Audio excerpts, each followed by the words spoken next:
Doing a review on the Tapco G2 trigger versus the ALG trigger group. Now, Tapco makes a pretty good trigger, but the people have only said better things about the ALG, which is about double the price. Tapco's can go anywhere from 20 to 35 versus the ALG, which is about 50 to 60. And the Tapco trigger is pretty crisp, and basically, you know, when you pull it back, it's not really, I don't know what you call that, but I don't know if you call it a take up or if we look here, the area that this hook has to travel looks to be about 3 or 4 millimeters. And basically, when you pull the trigger, we're just going to focus right here.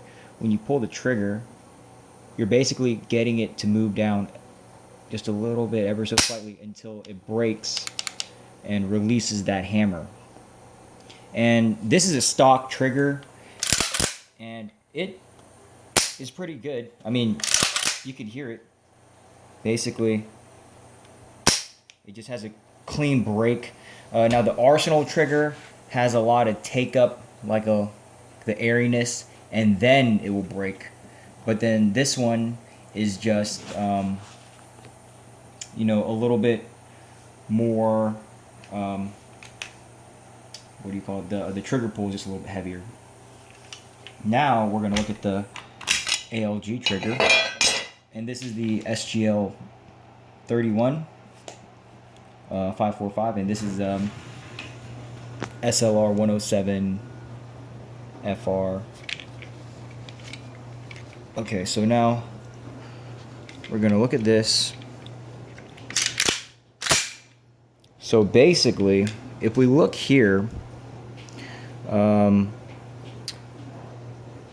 if you got to look right there. I don't know if you can see it, but basically, where that hook is in relation to that hammer has a very small surface area, and the hook seems to be latching onto it about 2 to 3 millimeters, just approximation just by looking at it. So basically, that hook has less distance to travel. So for that reason, or maybe if we cut that even more and made it more precise, I'm sure we would get some better results. But anyways, the ALG trigger, see, it's a very clean break as well, as you can see. Like, you don't really see any take up, and then it releases that hammer. So that's pretty much the difference. And when the hammer is down, just by looking at the amount of travel on the trigger of the ALG versus the Tapco G2, like, look at that. That's almost double from the starting point to where this trigger ends at. It's almost double the distance.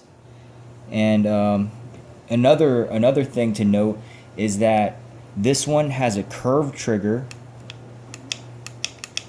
so you're kind of going like that. It's like this motion, because you got to pull it back a certain way, versus the ALG trigger. This is less curvature, almost a flat surface. So basically, the way that it pulls back is a little bit more, you know, just straight back, not so much this way, if you get the drift of what I'm saying. So basically, if your fingers are going straight back, you're gonna have more trigger control if you watch other videos, they're going to definitely talk about trigger control and all that stuff. And also because of the fact that the trigger pull is a little bit lighter, I feel like you're going to have a lot better results out of the ALG. I just got this rifle, so I haven't tried the trigger out. I mean, I've dry fired it, but I haven't tried this rifle out yet. But I can only imagine good things just from the subtle differences that I've told you. I've already have about 2 or 3 different rifles with the Tapco trigger, because that was a decent trigger at the time.